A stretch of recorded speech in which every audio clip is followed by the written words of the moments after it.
Welcome to the Predictable B2B Success Podcast. It's great to have you on.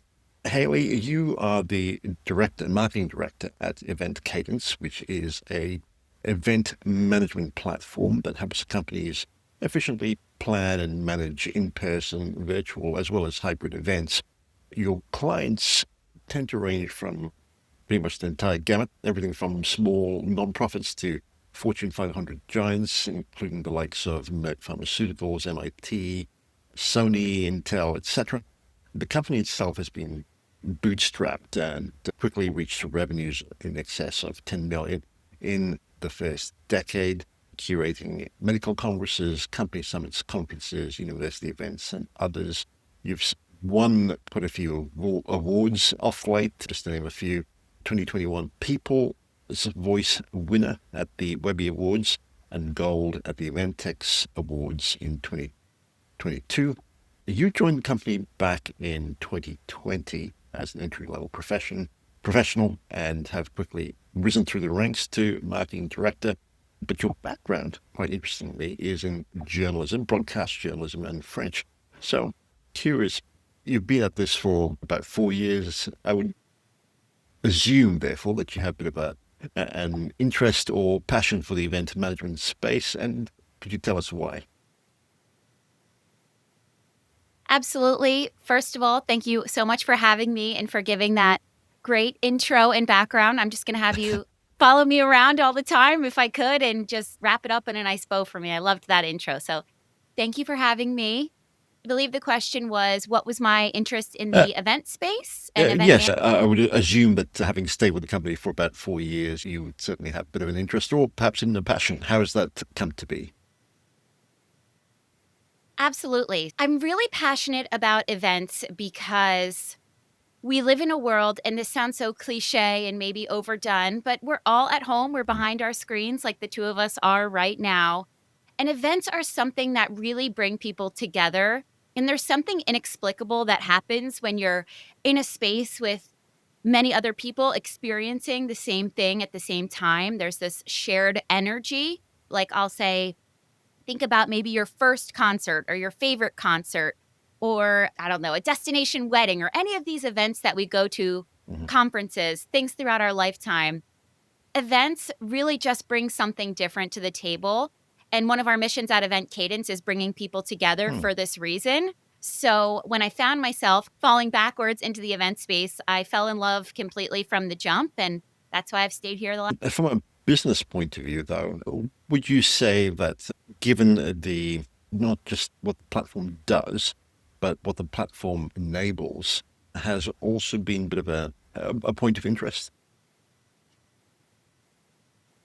Absolutely. The thing about technology at events, sometimes it might get a bad rap in some ways. Like a lot of us associate virtual events primarily with COVID times when everyone was stuck at home, you couldn't go anywhere. But it's really that technology that can enhance your events. Let's put virtual events aside for the moment, even in person events. These features that you bring to your events with our technology or technology similar to ours, it really enhances the experience for attendees. So, number one, the features that bring people together, it extends the lifetime of your event. So I can connect with you before the conference to see which sessions are you headed to. Let's get lunch this night or Hmm. dinner that night. And all of those networking features are really great. And then beyond that, from a business perspective, as you mentioned, the technology can provides so much value for your attendees. All of the information that they're soaking in at the event throughout the duration is right there at their fingertips. When things inevitably change, it's raining outside, let's move our Hmm. session inside, that can be communicated. So there are so many different pros to having event technology at your event. So that's definitely something that drives us Certainly. as well. It's interesting to me that events can be quite a challenge for most companies, especially those in the B2B space. I did a little bit poking around, and some of the stats would certainly support that fact as well. And I'll just read a few for listeners to paint a bit of a picture. 67% of B2B marketers say that measuring event ROI is their biggest challenge. Only 23% of businesses use event management software, despite its proven benefits, and 61% of event planners struggle with technology adoption and integration. I could go on, but I think that paints a little bit of a picture. I'd love to dive into the business aspects of event management and how perhaps the platform helps out in that regard. But perhaps on a personal note, given your journey to date, what would you say is your personal area of strength? My personal area of strength? So it's a great question. I think as far as I know, this is for B2B, so I'll go on that end. I started as a content marketing manager at the company, and over the last 4 years have received a few different promotions along the way and got myself up to the director of marketing. And I think that all is centered around the storytelling that I strive to achieve, especially when doing podcasts like this or creating blog articles, new and improved websites. It's all around telling a Mhm. story to your audience, whether that be B2B, B2C. It's all about the story. People are looking to that. They're gravitating towards that. It's not about just selling your product. It's about creating the whole world around why someone would even need your Mm, product or service. And I think that's something that I've been able to help Event certainly. Cadence. And in that area of strength, what would you say is something that businesses don't know but should? Don't know, but should. It's a good question. I think something that we struggled with, I'll take us Sure. back for just a second here. I promise it'll all wrap up in the end. We started primarily as an event management platform specifically for the healthcare and pharmaceutical industry. That's how we cut our teeth. We made features that were really specific and niche to those industries. That was great. Our CEO at the time had also a lot of passions outside of healthcare and pharmaceuticals. So we started to build our product, some other verticals. When things went virtual Mm, in 2020, we really, to keep the lights on, had to open the doors to all different types of events. And that's what brought us from this one niche industry and opened the door to the nonprofits that you had spoken about before, universities, really ran the gamut. And that mm. was great. And we loved that. We loved seeing all of the different use cases, building for those use cases. Then, of course, doors started to open back up. Our initial industry, life sciences, healthcare, and pharmaceutical, Mhm. needed us. So we had to pivot back to them. How can we niche down these features to help them more? So I think something that businesses should know, it's really great to define your audience and niche down. There are times where you just have to roll with the punches. The event industry was a scary place to be in 2020 when no one could go anywhere or be around people, but you figure it out. We brought on new features, and then a couple years later, we have to pivot again. We pivot again. So I think something that companies don't know that they don't know but should is that evolving is normal and necessary to keep your And I suppose there is a bit of a story arc as well in that journey that certainly speaks to the brand as well as the evolution of the company as a whole. A great point there. I'm curious, so the company started off trying to cater to the life sciences and perhaps the pharmaceutical space. Why?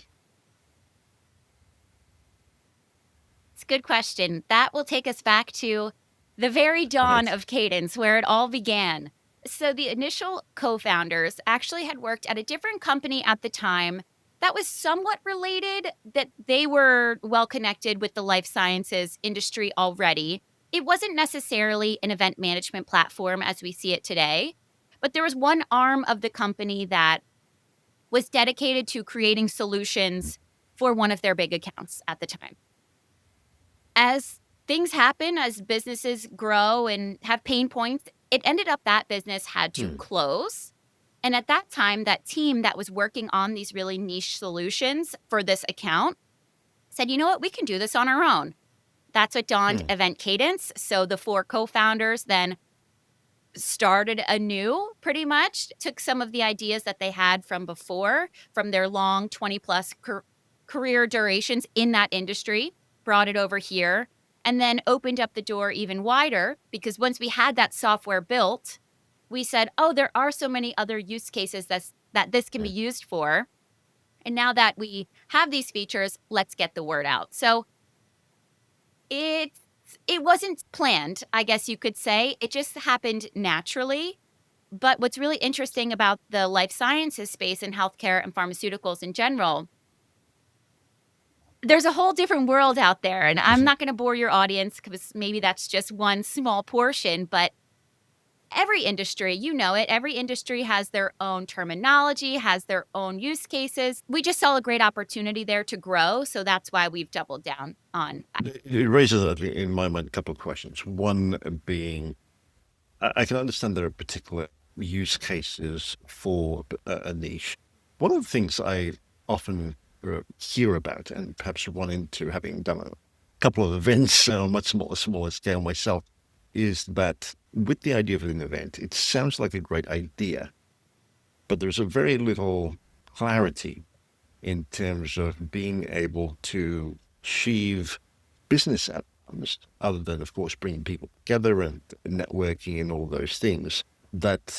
So business outcomes that provide an ROI, because events can be, especially in-person events, can be quite expensive, and without a clear ROI, it oftentimes becomes an expense, and perhaps a large one at that.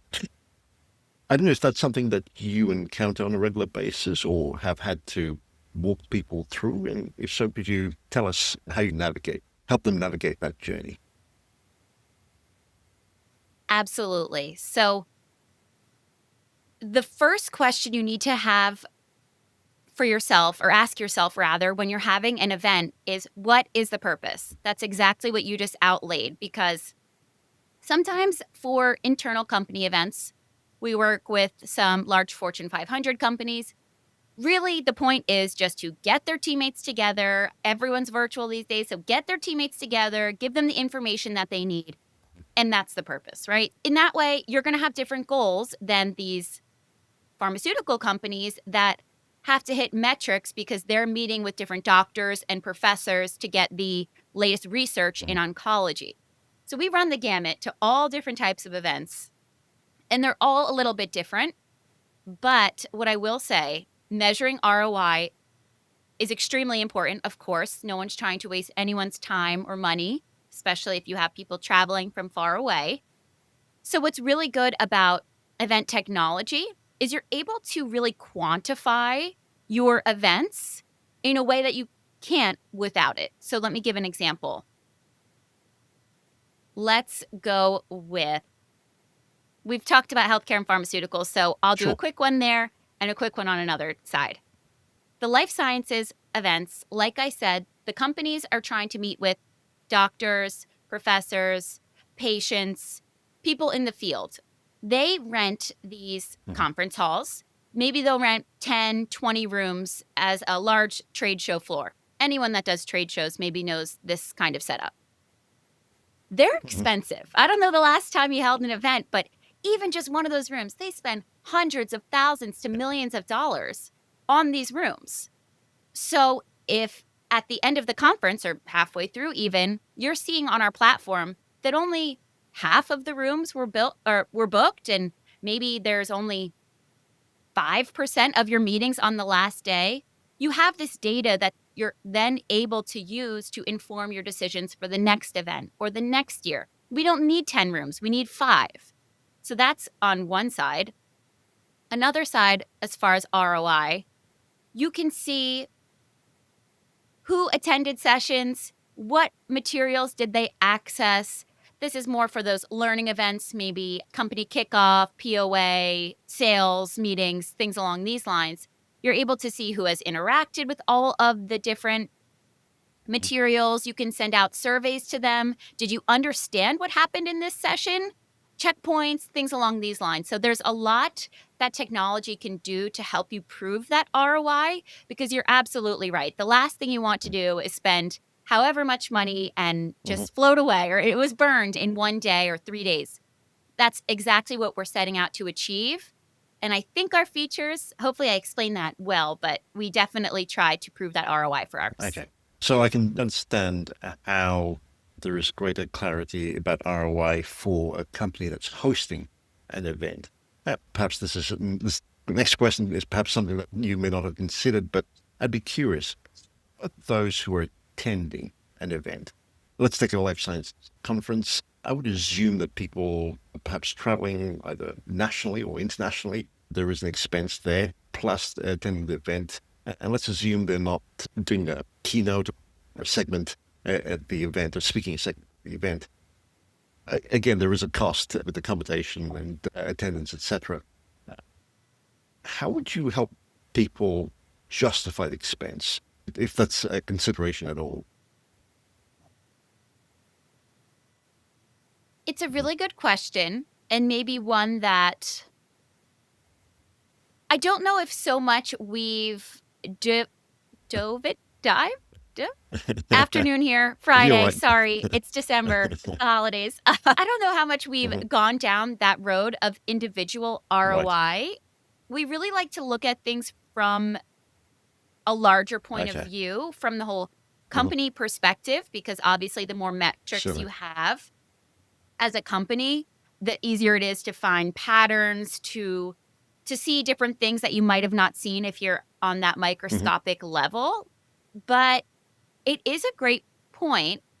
I'll throw that back to you. Did you have any ideas about how? From my perspective, it's more of a case by case basis. I guess for someone in say the life sciences space, I know very little about it, but let's go with that for the moment.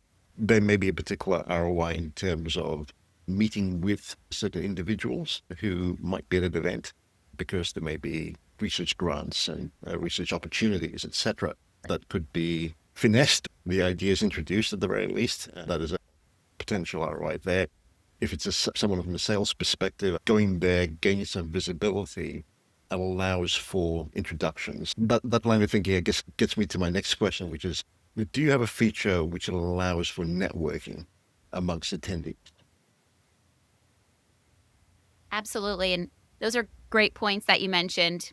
Mhm. The metrics are all there. So if you need to justify why you were there, I met with this many customers. You can see how many leads I scanned Right. when I was on the trade show floor. All of that exists. So Mhm. certainly from the individual perspective, there's some that can be done there. And then as far as the latter half of your question, can you remind me? I was just I just asking, said, is there a feature which allows for attendees to... oh, networking. Yes, of course. Networking is at the heart of any event. That's where we started this conversation. So, one of my favorite features of our platform, I'll share.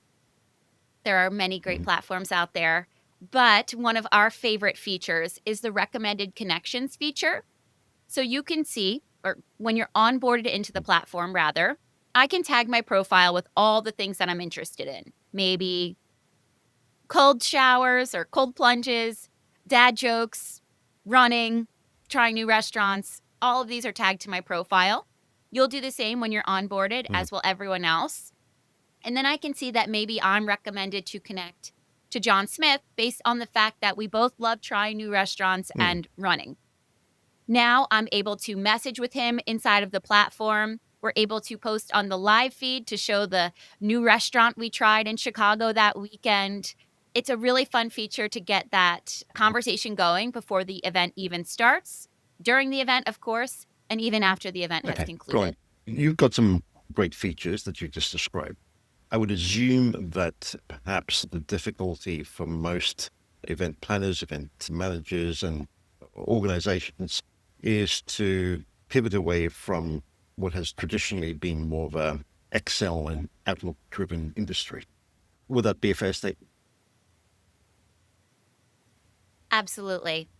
It's one of our favorite things to say, no more Okay. spreadsheets. The problem is, even if you have them on SharePoint Mhm. or however you distribute the documents, there's always 10 versions of the Mhm. documents. I don't know how it happens, but it always happens. So having that one source of truth has been really helpful for event organizers of companies and organizations of all sizes. It happens in a 10-person nonprofit, it happens in a 10,000 enterprise organization. So, absolutely, having that one source of truth across all of your different features or aspects of your event and your events throughout the year. It's not just maybe one event you're having, it's also that you have that one source of truth for the 10 events you're having that year on. And I would imagine there's also an ROI in terms of productivity by using a platform like yours as opposed to your traditional Excel sheets. You also mentioned, sorry, you're nodding for listeners. Hailey's in agreement. You also mentioned that, sorry, I had a point. That's okay. We're both on that train today. No worries. So transitioning away from manual to a platform-based event, there is a bit of a shift in terms of thinking and perhaps cost as well, or investment in terms of investing or choosing a particular platform. There are a fair few platforms, event management platforms out there. How are you, besides catering to particular niches and being known for catering to those particular niches, how are you continuing to distinguish yourself in space? Because I would imagine it's a pretty competitive space. Absolutely. It's a good question, especially as the director of marketing. I would say it's back to the basics, but something, and the best method of growth for us has been word of Okay. mouth. And I'll take a moment to speak on it because there are a lot of great platforms to get your name out there, paid advertisements, spending all this money to get the customer. But then it's almost once you have it, you don't give them any water to grow. You don't nurture the plant. What we really pride ourselves on at Event Cadence is having such a large and amazing customer success team that really takes the time to understand the needs of each individual organization, company, event, and make sure that they're set up to succeed. For this reason, we've been able to grow via word of mouth to all different types of industries, type of sizes that we wouldn't have dreamed of. And it really is, Sarah from X company told me that they used Event Cadence, or I used Event Cadence at this conference. I had such a great time. I was able to get my question answered so quickly. Things like this that have time and time again really worked for us, but more from a strategic angle. Trade shows have always been great for us, having webinars that provide value for our audience or potential new customers, doing podcasts like this to get your name out there. I think just bringing that human element to our company, to our platform, has really helped us stand out amongst the sea of event platforms. When you're working with Event Cadence, you're working with humans who care, who want to help you, and want your event to succeed. Really a customer success orientation there. I'm curious, how would you say that storytelling has helped further or add fuel to this ongoing narrative? Absolutely. Storytelling's a big part of it because I think I mentioned it a bit earlier, but people really connect with stories. People are sold to all day long by all different verticals. People are between their TV, their phone, the amount of bulk emails that go out every day. I know I receive them, just so much noise. I think storytelling is what really cuts through. If you can make someone think, or if you can make someone relate it back to their own life or what they're going through day to day, that's been helpful. One of the things that you mentioned earlier about spreadsheets, that's something that has really resonated with a lot of our customers. Everyone has been through that, where there's the document. Now someone edited the old document, but that doesn't have the updated meeting rooms or whatever it is. People can really relate to these small pain points. And if you're able to paint a picture for them about how there's a better way to do it and relate to them, I think it's the most successful way to market. It's the most successful way to sell. Certainly. And in terms of the content that you produce, how are you capturing these stories? Have you laid out a bit of a process to ensure that you're able to capture these stories effectively? Absolutely. So something that helps is that so I should mention that we are a startup. So everyone's a little scrappy. Everyone wears a lot of hats. I'm sure you hear that a lot on the podcast. So as well as my sales role, I'm also, as well as my marketing role, I'm also in a sales role. So I still am on a lot of different sales calls, listening to potential new customers, upselling customers that are currently with us, and having that one-to-one connection with our customers has been incredibly helpful and has been a great tool to understand what our customers are Mhm. going through. We also, of course, send out surveys to our customers at the conclusion of their events to get their feedback, to understand, what was their favorite feature? What was their least favorite feature? What could we work on? What could they work on? Getting that feedback from the customers directly has been integral for us in the storytelling. And then I try to just formulate those when we're putting emails out or social media posts, or we're going to have a large webinar in January showing all of the new features that we implemented due to the customer feedback that we got throughout the year. So those connections and then doing your best to bring them all together. ChatGPT is Mhm. always helpful. I'm always copy and pasting things in there. Remember that our customer said this. Remember our customer said that. And those little nuggets of Mhm. information will always come back to help you later if you document them. Is there anything in particular that you find beyond the experience and customer success side of things that help further word of mouth?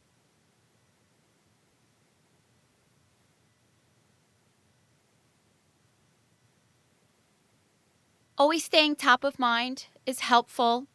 Sending out emails, email marketing, letting people know the newest things, what's changed, what's happening. LinkedIn, of course, everyone's on LinkedIn. We just onboarded with a new platform that's helped us even increase our LinkedIn efforts further called Ample Market. You can do a lot with targeted messaging to current customers, potential new Hmm. customers. There are a lot of different touch points you can add in along the way. Those are two that are top of mind, but I'll keep Sure. thinking if I can think of anything else. I Those was are just, two that I was top just of curious. mind. So, correct me if I'm wrong here, but you primarily have a self-service model, except for perhaps if it's a enterprise type client. Would that be correct for the most part? Yes, we run the gamut. We built the Hmm. platform to be self-service, as you mentioned. So you could go on today, start your event. Once you contract with us, absolutely, you can build it out fully yourself. We have a knowledge center that you can pull from, as well as a support email if you need to get in touch about Hmm. something specific, all the way up to white glove services where you contract with us and you tell us what your event's about, and we do everything Right. for you. So, yes, we run the gamut, Okay. all different. Customer education initiatives would probably be a big part of that, not just the onboarding, but the overall desire to help people be aware of and get the most out of the platform. How do you measure the success of those? That's actually our biggest goal in Right. 2025 is furthering product education. We do a really great job of creating the products, but I think we have room to grow in terms of educating our customers further about how they can really maximize. So it's just funny Mhm. that you bring that up because we've been in big talks about that, about how we can further that. In 2022, we would have a weekly webinar where we would connect with customers, show them everything that was new, upcoming with our product updates. So that was really great being able to see who Mhm. we connected with. But as far as the ROI of it all, I'll have to get back to you next year Certainly. when we really implement those Okay, brilliant. strategies. Balancing automation versus the human element in events. How would you prescribe that people ensure there's a balance as they think about launching their events? Absolutely. It's a great question. There was a lot of interesting talk in 2020, 2021 about virtual reality. No one's going to leave their house. Everyone's just going to wear goggles to go to your event. And sure, there's a little of that, and there's a lot of that, of course. But I personally, and what we as a company think, is that the best event technology is what enhances the in-person experience rather than trying to replace it. Finding features, like I mentioned before, recommended connections.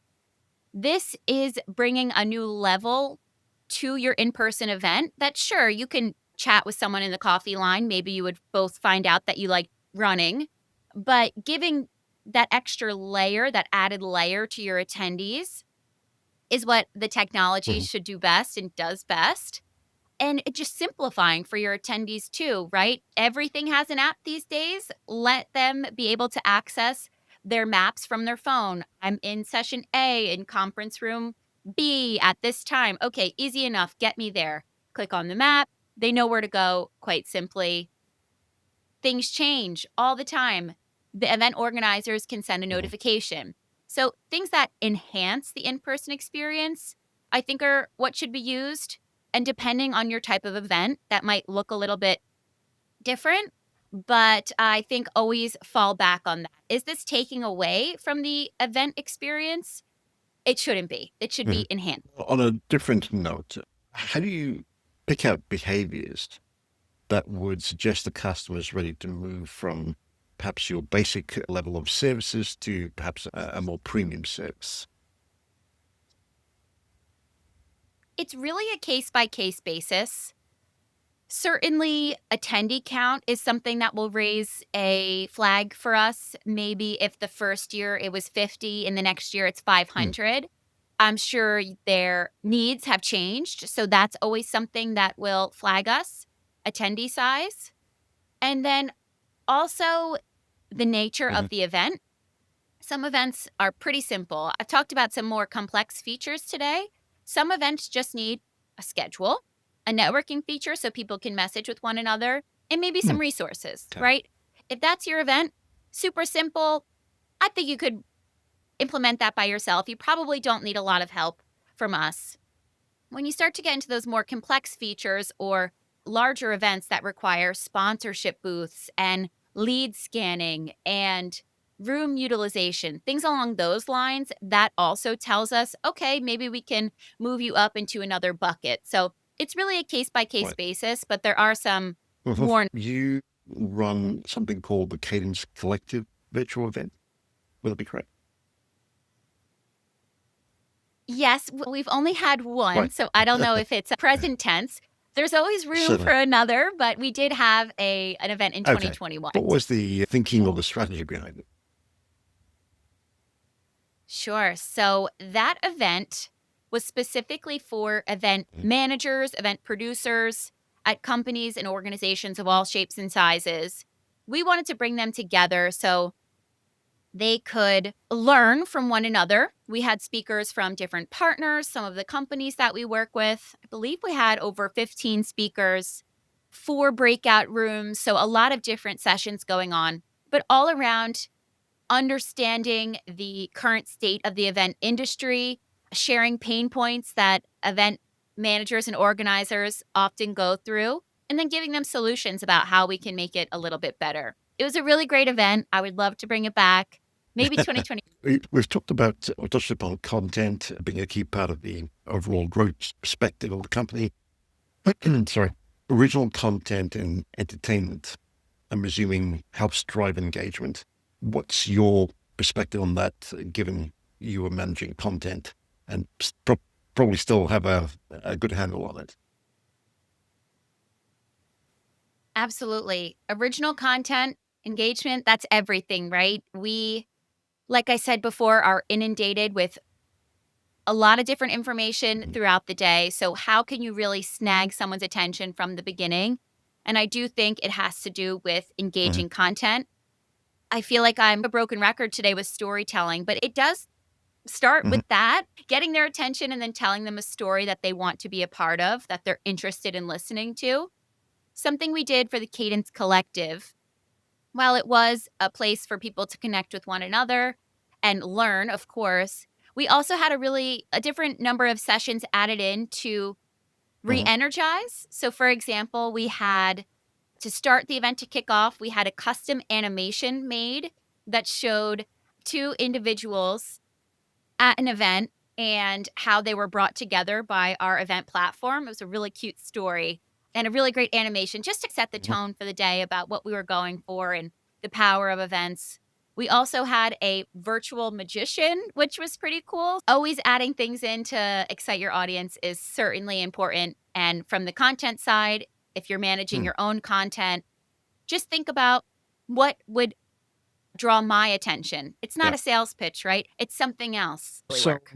how is it that you're actually measuring retention and participation with your content?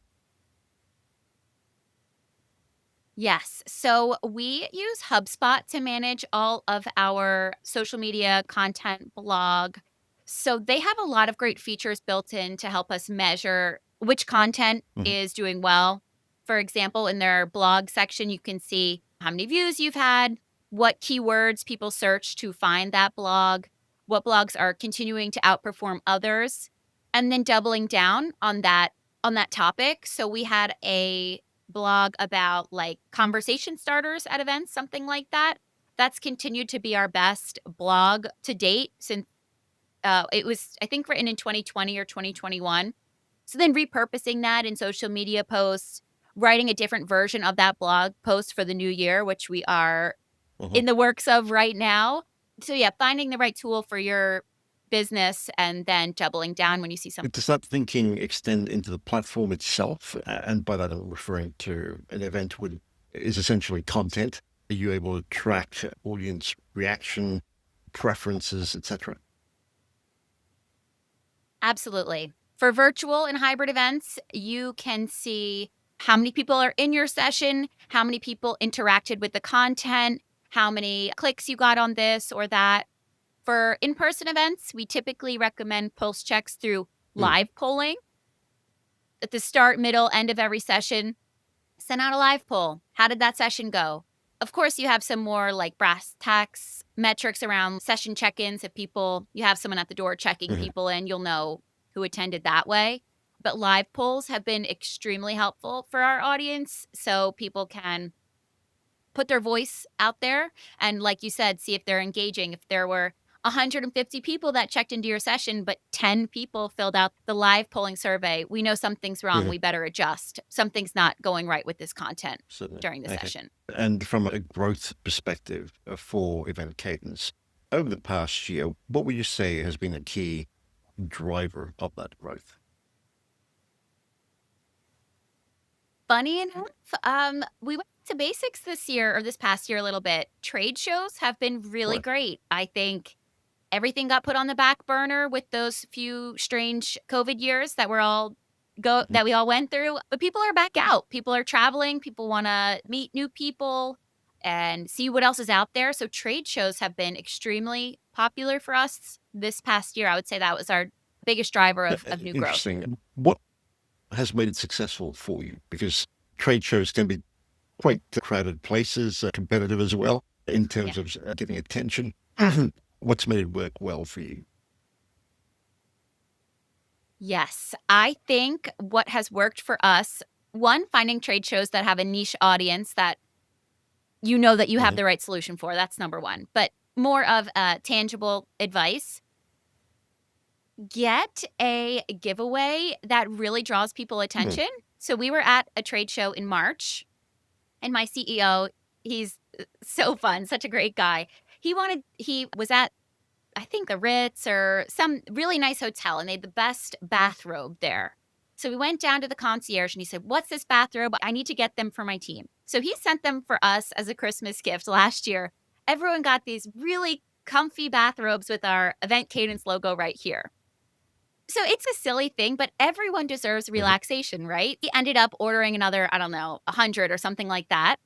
And we gave them away at the trade show. We said, we had this big stand with the robe, and everyone walking by, I said, "Are you interested in a luxury robe?" That gets Mhm. people's attention, right? Everyone's used to seeing the AirPods, and maybe one person wins out Mhm. of the whole trade show. But no, we were giving away these robes, which at the end of the day, I think were less than $20 a head. And it really brought people in. So get something that's going to excite them or maybe just them stop and pay attention. So the robes were great. We ended up taking down people's addresses and shipping them out. So I think, yes, getting something that gets people's attention is always a good starter anyway to start. What about speaking at these events? Has that been a key element of your trade show success? Funny enough, we haven't gone down Right. that path, but we just signed on for that same trade show in March, and we will Mm. be speaking this time. Yep, we're trying out Okay. different ways to do it, so we'll. Thought leadership, is that a key focus of your overall content and marketing strategy? This past year, absolutely. That's why I'm here today. We started to do outreach on all different podcasts, trying to get our name out there. Myself and the VP of growth have tried to start to go down that path because Mhm. providing value is one of the best ways to, well, one, just help people, but two, to get your name out there. It doesn't all have to be about you and your business, but providing that value and becoming a thought leader, I think, is a really valuable way to grow Mm. your business. We've covered a fair bit, and there's a lot of insights you've shared, Hailey.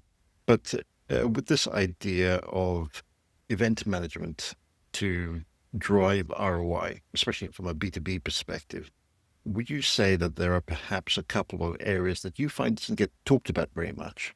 If so, what would they be?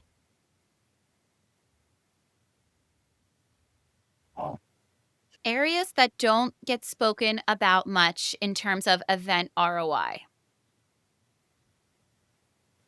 Something I'll say is, while I think you have the great insights to think about ROI in the start, a lot of people don't really think about ROI until the event has concluded.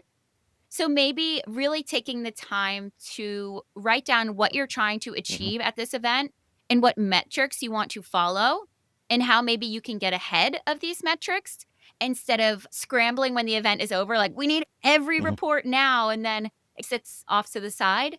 Really thinking about it from the start so you can track throughout your event and also make adjustments if you need to. That's the great thing about using that technology. You can see all of the metrics as it's happening versus getting that stack of papers at the end of the event and trying to Mm. manually put everything Brilliant. together. Couple of quick questions from your perspective. What's the most successful event you've managed? And by you, I'm referring to the company. Absolutely. Back to that life Okay. sciences, the largest oncology Wow. conference. They call them Yeah. congresses in the medical space. We assisted, I believe, 11, more than 5,000 engagements. Pretty crazy. I have the numbers, but I think it's more than 11 accounts and 300 meeting Hmm. rooms, something like that. So that was definitely our most successful because it wasn't just for one customer. It was a number of our customers all participating at Hmm. the same event. So I think that was one of our most successful, but one of our most fun, I'll Hmm. throw in there too. Intel used us. They had a cruise for Right. their employees that went all around like the Caribbean islands. And they used our app on the cruise ship to send everyone the schedule that was happening, all Wow. the sessions. So I was really jealous when I didn't get picked to go on that one. So I think. Just a thought that occurred to me. Partnerships. Is that a key part of your overall strategy, growth strategy?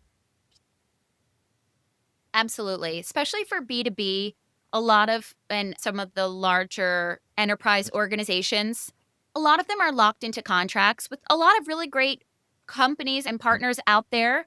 So, yeah, working together and helping those partners learn our platform has been extremely helpful because sometimes all you need is Hmm. that foot in the door. So, if they have the foot in the door to the large enterprise organization, and these people see the value of our Right. platform about how it can improve their day to day, it's been a great way. I was also thinking of perhaps event management companies or event planners who would probably recommend your platform to clients.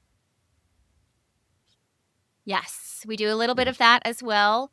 We have some preferred vendors and vice versa. Some of Okay. these companies have us as a preferred vendor. So it's a great way to Certainly. grow. Okay. Absolutely. Biggest lesson from your marketing career to date?